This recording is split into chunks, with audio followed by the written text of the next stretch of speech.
So I'm gonna try some backwoods engineering here. It works.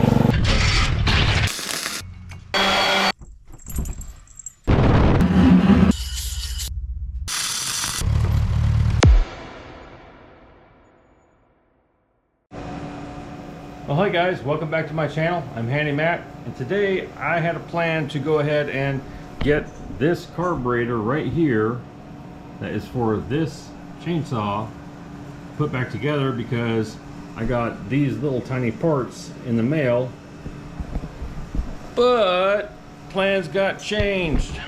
I was out working at a client's house today, changing out, I was replacing smoke detectors, and I'm up on a ladder and 12-foot ceiling, and I'm trying to get this thing, and the alarm on my truck, not the alarm, but the beep confirmation that you locked your truck kept going beep, beep, beep, beep, beep, beep, beep, beep. And I'm like, what is going on with this thing? And I'm sitting there thinking, okay, the key fob, it's in my pocket. I got a pocket knife in there. I got some coins. I got some other junk, and it's bumping here while I'm moving around, and it's causing it to lock over and over and over again. And it stopped after a little bit, and I moved on to the next smoke detector, and it started doing it again. And I'm like, okay, something's going on here. And I'm thinking in the back of my head, okay, maybe the battery's dead, and it's letting me know that the battery's dead.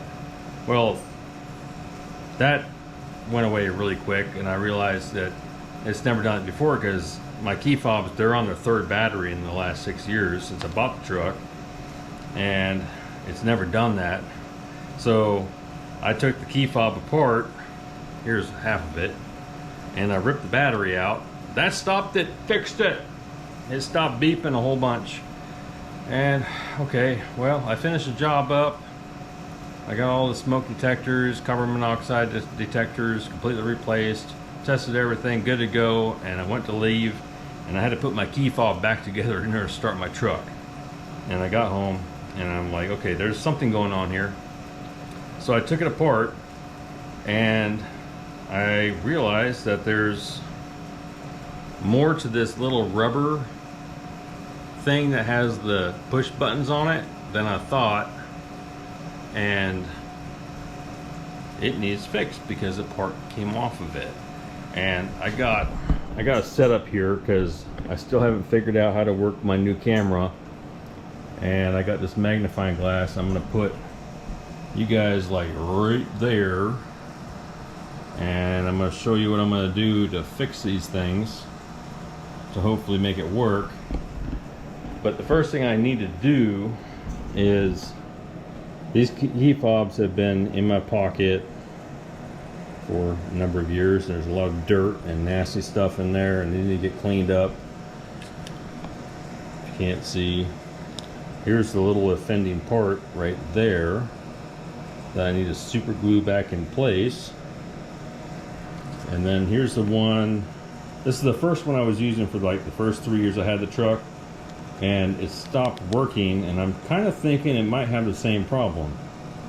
So we'll investigate that as well and see if we can't get this key fobs, or even both of them, working the way they're supposed to.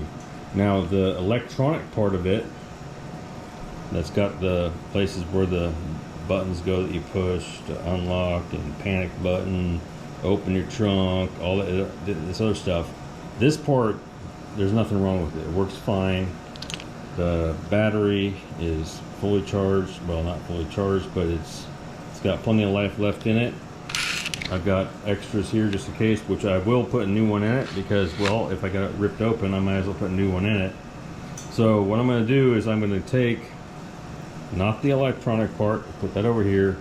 I'm going to take these other parts here, and I'm going to go clean them up, get all this dust and grime and pocket lint, whatever it might be, out of there, get them dried off, and then I'm going to bring you guys back, set you guys up here above this here magnifying glass so you can see what I'm doing, and I'm going to attempt to repair the keypad. I need to put this little, can you see that? This little thing right here back onto the rubber keypad down here. And I'll show you why that's important as soon as I get this stuff cleaned up. So I'll be right back. Alright folks, we're back. I got everything cleaned up. There's not very much dirt left on these things. It's all pretty much nice and clean. Let's see if we can't get these fixed up. Alright. So here's the little circuit board. Now, where's my screwdriver? So these are all buttons, right? And there's a center part and an outer part, and if you close that circuit, it'll do something. This is a panic button. This is a unlock, right? Hang on, let me flip it over. Yep. So this one is an unlock and a lock, and then on my truck, these are not used because I deleted a bunch of options, so I didn't have to pay extra money to have an actual brand new truck. So we're going to play with that a little bit. We got a brand new battery right here. I'm going to slide it in. Okay.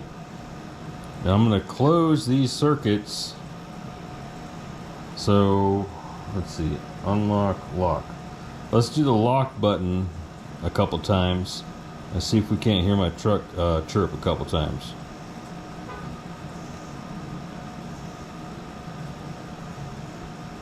It chirped once.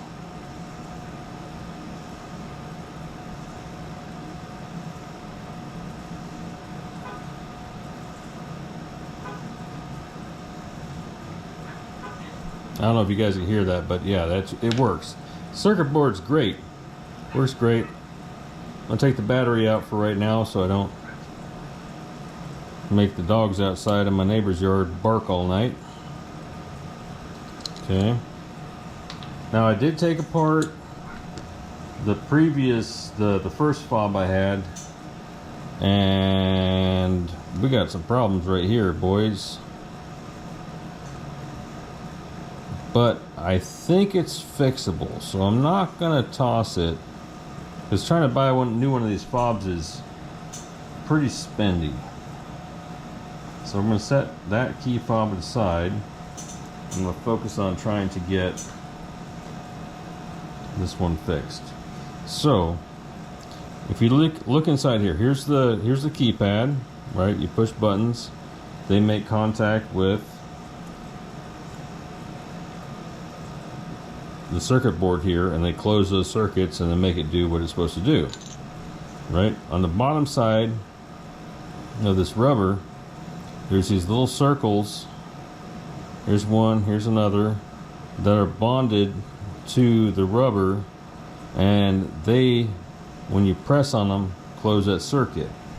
Well, I had one of them, this little guy, detach. That was causing me problems. It was floating around when I wasn't doing anything, and it was causing it to basically close the circuit several times, making my truck lock over and over and over again. Right here, where's my other pointer? Right here is where it's supposed to be glued down. So we're going to go ahead and attempt to super glue it in place. Is that a little bit cleaner? Yeah, there's a bunch of junk on that thing. We're going to try to super glue it in there and see what happens. I hope it works. I don't know. We'll see. But if it saves me $300 from buying a brand new one, well, actually it won't save me $300 because I can actually buy this key fob unprogrammed off of eBay for, I can buy 2 of them for $20. But so I'm gonna try to save myself $20 by fixing it with some super glue. If it doesn't work, I'll just go on eBay, I guess, and get some more, and get basically 2 key fobs and just rob the rubber buttons out of them to put into my already programmed circuit boards. All right. So what we're gonna do, I got some of this here Gorilla super glue gel. And I'm going to try to put the daintiest amount possible right where this thing is supposed to go, which is, that's not a dainty amount. Get rid of the excess. I must have squeezed the tube a little bit. But I need to put just like that much. That's probably too much. But I got to go with what I got. There's a cat hair on there. Did you guys see that? Well, it's gone. So I need to get this little tiny thing on top of this super glue.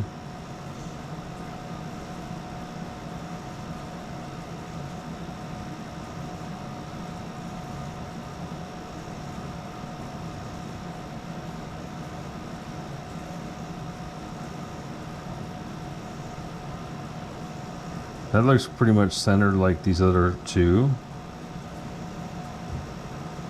Oh, it's already bonding.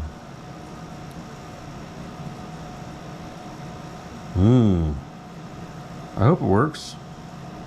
Looks a little bit crooked,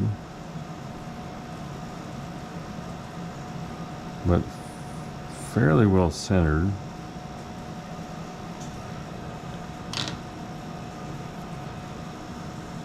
Can y'all see that?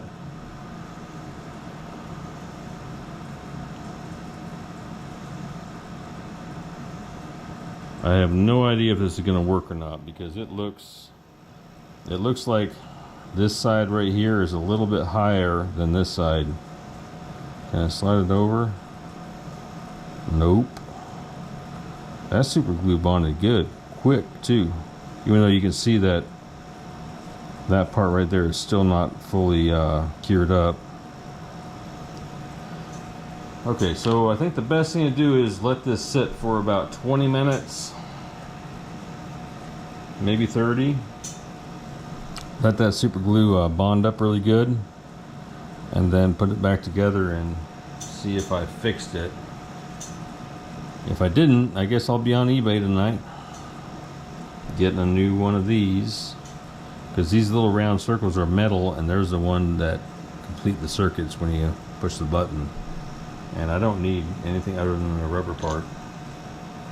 And I got super glue over here dripping everywhere. Let me close this thing up. Okay, I'll see you guys in about 20 minutes. Actually, I'm gonna go ahead and just play it safe and do 30, but it won't take any time for you guys, so I'll see you in a second. All right, folks, it's been about 30 minutes, and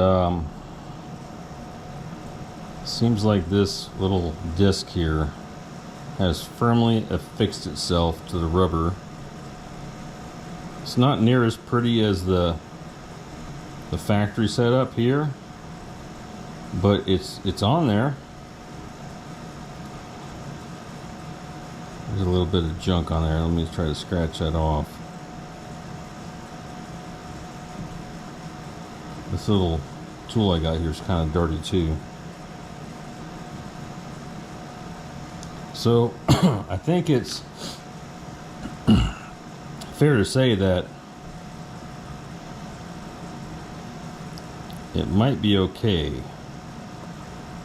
and it might work. If it doesn't, I'll just fall back on eBay and pick up another key fob and rob the rubber keypad out of it and put it into this keypad. But let's go ahead and see if this works. Alright, so first thing I gotta do is put the brand new battery I got back into here. Okay. Excuse me. Okay, so there's a little bit of dirt in there. Let me get a I guess I didn't get it quite as clean as I thought it did.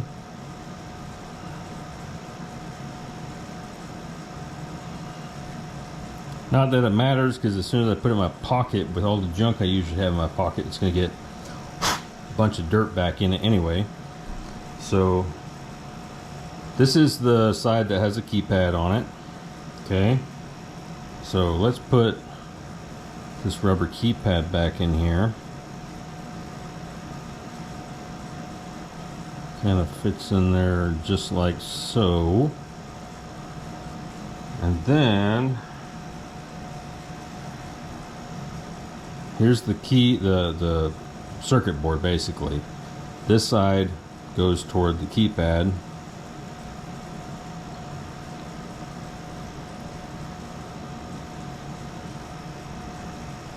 And then here's the rest of the case, is the back side. And it just basically snaps together. You gotta kind of make sure that it fits together with that rubber keypad, and you just snap it together like so. Now we'll test it. Let's turn the air conditioner off so we can all hear if it works.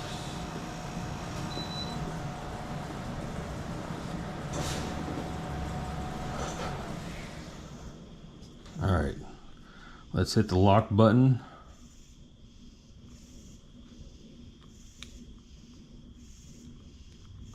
It's not working. Oh, it is working.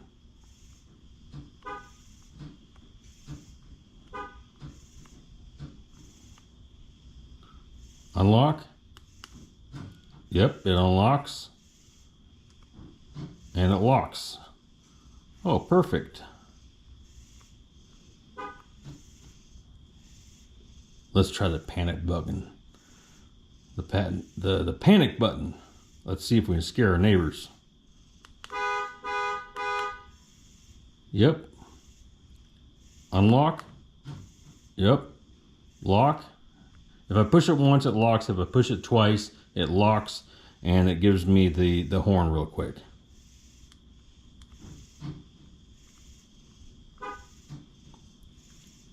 Look at that. I think we fixed it. I know I fixed it.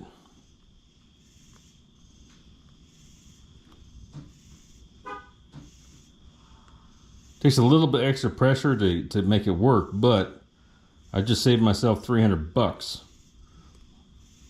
Oh, this part needs to get snapped together all the way. What's going on there?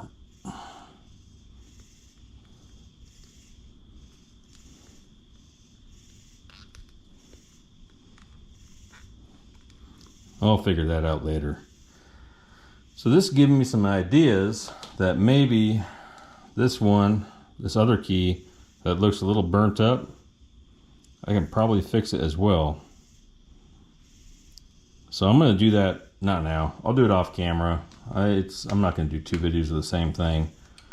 But yeah, look at that. Unlock. Lock. Bingo. There you go. I just think I saved myself 300 bucks. I probably saved all of you guys another 300 bucks each. A little super glue goes a long way. And if that fails, then obviously then you probably just need to go on eBay and get another buy the whole thing and just take the keypad out and the rubber keypad thing and put it in your original with the original what do you call it? The electronic board. And I think it'll be all right. Sweet. All right, guys, that's it for today. So I missed doing the carburetor video for the chainsaw today because this came up and I kind of needed to get it done. So I'm going to attack that tomorrow, and then we're going to get back into the regular scheme of things where I got the antique desk fan I got to do and a load of other projects that are up on the actual schedule. So stick around. Best way to support this channel, hit that share button. Hey, guess what? You can join my channel and be a member for a very, very, very small amount of money every month, and it will do wonders to help my channel grow, and just kind of helps pay for all the stuff I buy to make these channels. And it's just a little tiny bit. It's $1.99, and if you joined up, became a member, that'd be awesome. And you will see a lot of videos earlier than everybody else, because there's times where I can get ahead several videos, and you'll see them maybe 3, 4, 5, 6 days, sometimes only 2 days ahead, you know, before everybody else sees them. But little perk for you guys if you want to join up and help support the channel. But at the end of the day, the easiest way to do it is just hit the share button, hit the subscribe button, hit the notification bell and the like button, drop a comment. Comments, you wouldn't believe what comments do. Go back and look at one of my older videos. It's been up for about 2 years. It's about a cast iron pan. It's got like 89,000 views on it. But every time I get a rush of comments on it, I get a ton of views. So it's all about telling the algorithm what needs to happen. So anyway, I appreciate it. I just honestly appreciate you guys if you just watch my videos and share them, hit the subscribe button. That's it for today. I'll see you tomorrow. Laters.